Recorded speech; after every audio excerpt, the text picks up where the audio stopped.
Hello guys, welcome to the new episode of my channel. আমি সঞ্জীব, তোমাদের সাথে এখন এই ভিডিওতে মূলত দুটো বিষয় নিয়ে কথা বলবো। ফার্স্ট যে বিষয় নিয়ে কথা বলবো সেটা হচ্ছে আপকামিং যে আমাদের বেঙ্গলি ল্যাঙ্গুয়েজ ফিল্ম আসছে তুফান, বিগ বাজেটের বেঙ্গলি মুভি তুফান, তার ফার্স্ট গান লঞ্চ করেছে লাগে উড়াধুরা। সেই গানটা কেমন হলো, আমার কেমন লাগলো পার্সোনালি, সেটা তোমার সঙ্গে শেয়ার করবো। আর সেকেন্ড যে বিষয়টা নিয়ে কথা বলবো সেটা হচ্ছে ওয়ার 2 নিয়ে একটা নতুন আপডেট উঠে এসেছে, সেটা নিয়েও কথা বলবো। তো ফার্স্টে লাগে উড়াধুরা গানটা নিয়ে কথা বলি। এই গানটা গেয়েছেন হচ্ছে প্রীতম হোসেন এবং দেবশ্রী অন্তরা, এবং গানটাতে আমরা অবশ্যই দেখতে পাচ্ছি হচ্ছে মিমি চক্রবর্তীকে এবং সাকিব খানকে।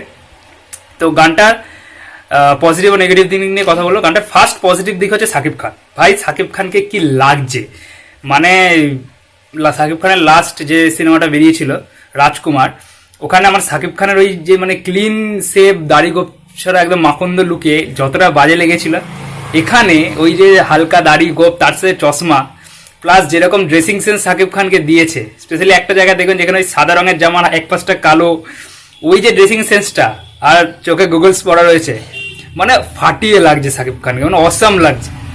মানে এইরকম লুকে প্রবাবলি সাকিব খানকে আমি প্রথম দেখছি। সাকিব খানকে মেনলি আমাদের বাংলায় যে কটা সিনেমা করেছে সেখানে বিয়ার্ড লুকে করেছে, বাট এই লুকটাতে অসাম লাগছে, মানে চেনাই যাচ্ছে না তাকে। সাকিব খানকে দুর্দান্ত লাগছে।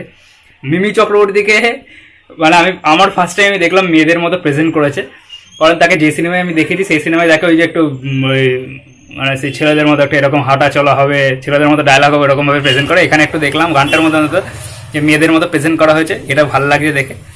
প্লাস হচ্ছে গানটার যে সেট ডিজাইনিং করেছে সেটা কিন্তু ব্যাপক। আমি প্রথম থেকেই যখন সিনেমা এটার টিজার রিলিজ করেছে আমি বলেছিলাম যে এসবিএফ যখন কোনো প্রজেক্টে হাত দেয় তারা কিন্তু অনেক ভেবে হাত দেয়, এবং এটাকে তারা প্যান ইন্ডিয়া করার প্ল্যান করছে এবং সেটাকে কিন্তু সেরকম লুক দিয়েছে। প্লাস রাহান রফি যে এই সিনেমার ডিরেক্টর, সে এর আগে যে সুরঙ্গ বানিয়েছে, সে কিন্তু মানে যে যা তার সিনেমা বানাবে এরা থেকে যে আমরা আশা করতে পারবো যে পরের সিনেমাটা সে ভালো বানাবে, এটা কিন্তু ভুল একদম। যেরকম দর্শকের চাহিদা সেরকম কিন্তু সে করেছে। এখানে যে সেট ডিজাইনিংটা দেখবে, এরকম সেট ডিজাইনিং আমরা বলিউডে দেখতে পাই। তেরি বাতো মে এসে উলঝা জিয়া, বা আমরা তার আগে দেখলাম যে ঋত্বিকের যে সিনেমাটা বেরোলো, নামটা ভুলে আছে, ফাইটার, সেখানে যে গানগুলো আপনারা দেখেছেন ওই ধরনের গানগুলোতে দেখবেন ঠিক এই পারফেক্ট সেট ডিজাইনিং এরকমই হয়। হ্যাঁ, তো সেট ডিজাইনিং না একদম এটা মানে লেভেলের হয়েছে, প্যান ইন্ডিয়া লেভেলের হয়েছে একদম। প্লাস লাইটিংয়ের যে কাজ সেগুলো খুব ভালো হয়েছে। এবার যদি একটা নেগেটিভ দিক নিয়ে কথা বলি, এই নেগেটিভ দিকটা আমি ফার্স্টেই বলে দিই, এটা গানের নেগেটিভ দিক নয় বা আমি গানটাকে ভালো হয়নি এটা বলছি না, এটা আমার জন্য নেগেটিভ লেগেছে, পার্সোনালি আমার নেগেটিভ লেগেছে। সেটা হচ্ছে ভাই লাগে উড়াধুরা মানেটা কি আমি জানি না, সত্যি বলছি। মানে আমি এপার বাংলায় থেকে লাগে উড়াধুরা মানে জানি না, বা এটা আমি বলছি না এটা মেকার্সদের কোনো ফল্ট, এটা আমার ফল্ট। দেখুন বাংলা ল্যাঙ্গুয়েজে অনেকগুলো ভাঁজ আছে, ঠিক আছে, যেমন আমাদের এখানে যে রাঢ়ী বাংলা আছে, উত্তর দিকে কামরূপী বাংলা আছে, আমাদের এখানে যেটা চলিত বাংলা যেটা কলকাতা হুগলি এইসব জায়গায় চলে। তো এবার সেমনি বাংলাদেশেও অনেকগুলো ল্যাঙ্গুয়েজ আছে, ঠিক আছে, নোয়াখালীর একটা আছে, সিলেটি বাংলা আছে। তো সেইগুলো প্রত্যেকটা আমার পক্ষে জানা সম্ভব না, অনেকেই জানেন, ঠিক আছে, তো অনেকেই জানে। তো আমি পার্সোনালি লাগে উড়াধুরা জানি না, সেই জন্য গানটা প্রথম থেকে মিউজিক দিচ্ছে, ভাইব দিচ্ছে, মিউজিক খুব ভালো লাগছে, নাচতে নাচতে, কিন্তু একটা এন্ড পয়েন্ট যখন ওই জায়গাটা হচ্ছে তুমি কোন শহরের মাইয়া গো লাগে উড়াধুরা, ওই জায়গাটা গিয়ে কোথাও সেই ফিলটা আসছে না, ঠিক আছে। এবার এটা নিয়ে কেউ এটা ভাববেন না যে আমি গানটা নেগেটিভিটি করছি, এটা কখনোই নয়। আমি আমার যখন পুষ্পা গানটা ভালো লাগেনি, আমি সেটাও কিন্তু বলেছিলাম যে পুষ্পার থেকে রাগাটা অনেক বেটার, বা আমাদের এলো মির্জা অনেক বেটার, বা দেবের যে গান ছিল যে সিনেমাটাতে লাভ এক্সপ্রেসে যে গানটা ছিল, ঠিক আছে, ওই গানটা অনেক বেটার গান, ঠিক আছে, মানে নাচার গান। কিন্তু পুষ্পা সেইরকম গান হয়নি, আমার পার্সোনালি লাগেনি এটা। এটা অনেক গানটা কোনোই খারাপ না। তো এইখানেও বলছি, এখানে গানটা প্রথম থেকে স্টার্ট হচ্ছে, ভালো মিউজিক লাগছে, সাকিব খানকে দারুণ লাগছে, প্লাস মিমিকে ভালো লাগছে, সেট ডিজাইনিং দুর্দান্ত, সব ঠিক আছে।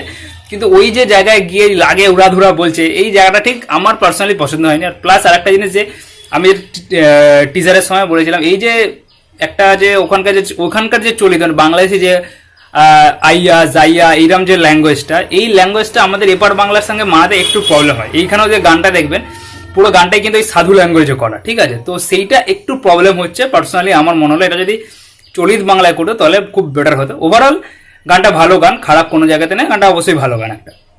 এবার সেকেন্ড যে বিষয় নিয়ে কথা বলবো সেটা হচ্ছে, না তার আগে আমি একটা বিষয়ে কথা বলিনি। এবার অনেকে বলবে যে গানটা তো খুব ভালো হয়েছে, তুই কেন বলছিস না। তো একটা জিনিস আপনি দেখুন, লাস্ট আমি যদি এই 4-5 বছর দেখি, আমি গানের কিন্তু অনেক ডিগ্রোথ হয়েছে, সেটা আপনি বাংলায় বলুন, হিন্দিতে বলুন, যেখানে আপনি যদি লাস্ট 4 বছরের কিছু হিট গানের লিস্ট দেখেন তাহলে দেখবেন নাচের গানের মধ্যে চেঙ্গিজের বিড্ডা পাবেন, এলো মির্জা পাবেন, রিসেন্টলি রিলিজ হয়েছে। ভালোবাসার গানের মধ্যে আপনি হয়তো পাবেন হচ্ছে ওই আপনি পাবেন অদিতিয়াটা এখন রিসেন্টলি হয়েছে, খুব একটা তো পপুলার হয়েছে বলে আমার মনে হয় না।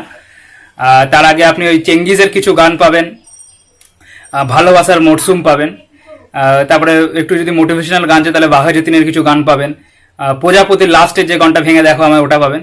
তো এরকম হাতে গোনা কিছু গান পাবেন। কিন্তু আজ থেকে যদি আপনি 10-12 বছর পিছিয়ে যান, ঠিক আছে, মানে আমি বলছি 2005 থেকে 15-র মধ্যে, এই সময়টা কেন গোল্ডেন যুগ দেখুন। এই সময় আপনি যে সিনেমার নাম বলুন, সিনেমা যদি ফ্লপও হয়ে যায়, সিনেমার অ্যাক্টর পপুলার নয় কিন্তু সিনেমার গান কিন্তু খুব হিট। যেমন এক্সাম্পল উদাহরণ দিচ্ছি, একটা সিনেমা ছিল তোর নাম, এখন সিনেমাটা কোথাও আছে, ইউটিউবে আছে নাকি যায় না, সিনেমার নায়ক নায়কের কারোর নামই যায় না, কিন্তু সিনেমার গান কিন্তু খুব হিট। তো ওই সময় একটা এমন এরা চলছিল যে গান এমনভাবে তৈরি হচ্ছিল যে সিনেমা ফ্লপ হয়ে যাক, সিনেমার নায়ক নায়িকা অপরিচিত হোক, কোনো দরকার নেই, গান কিন্তু সুপার হিট। আপনি দেখবেন সেই সময় 100টার মধ্যে 90টা গান হিট, এটা ছিল সেই সময়। আর আজকালকার দিনে কি হচ্ছে যে 100টা যদি গান হয় তার মধ্যে 40টা হয়, 40টা বা 30টা এরকম হিট হচ্ছে, বাকি গানগুলো কিন্তু চলছে না সেভাবে। এটা একটা ডিগ্রোথ হয়েছে ইন্ডাস্ট্রির, এটা মানতে হবে, ঠিক আছে। তো একটা সময় যেই রকম গান হয়েছিল তো লাগে উড়াধুরা, কিন্তু সেই রকম লেভেলে ম্যাচ করতে পেরেছে বলে আমার মনে হয় না। অবশ্যই গানটা ভালো হয়েছে, কিন্তু সেই লেভেলের কিন্তু হয়নি যেরকম লেভেলের গান আমরা শুনে এসেছি, ঠিক আছে। লাইক যে বস, হু ইজ দ্য বস, বস, ওই যে গান, ঠিক আছে, ওই রকম কিন্তু হয়নি। বা পাগলু পাগলু, ওইরকম গান কিন্তু হচ্ছে না ভাই, এটা বাস্তব কথা, ঠিক আছে। এবার সেকেন্ড যে জিনিসটা নিয়ে কথা বলবো সেটা হচ্ছে ওয়্যার রিলেটেড আপডেট। তো আমরা প্রত্যেকে জানেন যে ওয়্যার প্রবাবলি 2025-এ আসতে চলেছে, 2025-এর মাঝের দিকে আসবে হয়তো। তো এখানে ঋত্বিক রোশন, জুনিয়র এনটিআর আছে। এটা একটা বিগ অ্যাকশন ফ্লিক হতে চলেছে, এটা ওয়্যারের সিকুয়াল, এবং এটাকে আরও বড় হবে তারা তৈরি করার চেষ্টা করছে। এবং এখানে শুধু হ্যান্ড টু হ্যান্ড কম্ব্যাটই নয়, এখানে ওয়াটার সিকোয়েন্স থাকবে, ওয়াটার ফাইট সিকোয়েন্স থাকবে, এয়ার ফাইট সিকোয়েন্স থাকবে, অনেক কিছু করার তারা প্ল্যান করছে। ঋত্বিক আর এনটিআর এর একটা ডান্স নাম্বারও থাকবে, তাদের মুখোমুখি ফাইটও থাকবে। এবার একটা নিউজ শোনা যাচ্ছে যে কন্নড় ইন্ডাস্ট্রির অন্যতম একজন অ্যাক্টর ধ্রুব সার্জা, যাকে আমরা এর আগে পোগাড়ুতে দেখেছি, মার্টিন যার আপকামিং সিনেমা, বা কেডিতে, যে কেডি যার আপকামিং সিনেমা, প্রত্যেকে ধ্রুব সার্জাকে চেনেন, প্রবাবলি পোগাড়ু দলাতেই যাকে চেনেন। তো ধ্রুব সার্জা নাকি ওয়্যারে কাজ করতে চলেছে, এবং ধ্রুব সার্জাকে ওয়্যারে ঋত্বিক রোশনের ভাইয়ের চরিত্রে দেখা যাবে, ঠিক আছে। তো আপাতত এই নিউজটা, মানে আপনারা গুগল সার্চ করলে এই নিউজটা দেখতে পাবেন। অফিসিয়ালি এখনো কোনো অ্যানাউন্সমেন্ট এসেছে বলে আমি দেখতে পাইনি এখন যখন ভিডিওটা বানাচ্ছি তখন তো আসতেও পারে। তো আপাতত এইটাই রিলেটেড দেওয়া ছিল, ধ্রুব সার্জা ওয়্যার 2-তে কাজ করতে চলেছে ঋত্বিক রোশনের ভাইয়ের চরিত্রে। পার্সোনালি যদি আমাকে বলেন, আমার ধ্রুব সার্জাকে খুব একটা ভালো লাগে না, কারণ তাকে অনেক সেই টাইগার শ্রফের মতো লাগে, সেই বডি শো ছাড়া আর কিছুই নেই। তো দেখা যাক এবার এখানে সিদ্ধার্থ, এখানে মানে মেকাররা তাকে, সিদ্ধার্থ এখানে মেকাররা তাকে কীভাবে প্রেজেন্ট করে, সেটাও একটা বড় দেখার বিষয়। তো হোপ ফর দ্য বেস্ট, থাকলে তো ভালোই, কারণ তার যাই হোক কন্নড় ইন্ডাস্ট্রিতে তার একটা ভালো ফ্যান ফলোয়িং আছে, সেই ফ্যান ফলোয়িংটা পাবে। আর কিছুদিন আগে আমি দেখছিলাম কেউ একজন বলছিল যে এখন বলিউডে সময় ভালো নয় বলে অ্যাক্টররা সব সাউথ ইন্ডাস্ট্রি থেকে কাজ করছে। তো তাদের এটাই বলতে চাই যে এখন এনটিআর বা ধ্রুব সার্জা বা কিছুদিন আগে নাগা চৈতন্যা বা সত্যরাজ, এরাও কিন্তু আস্তে আস্তে এসে বলিউডে কাজ করছে এবং মুখ্য চরিত্রে অভিনয় করছে। তো এটা আপনি এটা বলবেন না যে এখন যে সাউথের অবস্থা খারাপ সেই জন্য তারা এখানে এসে কাজ করছে। তো যেখানে যে সুযোগ হবে সেখানে এসে অবশ্যই যাবে কাজ করার জন্য, এটাতে কোনো বাজে কিছু নেই বলে আমি মনে করি। তো এই দুটোই ছিল আজকের আপডেট। তো ভিডিওটা কেমন লাগবে জানাতে পারেন, ভিডিওটা ভালো লাগলে অবশ্যই লাইক করবেন, চ্যানেলটাকে সাবস্ক্রাইব করে দেবেন। Thank you.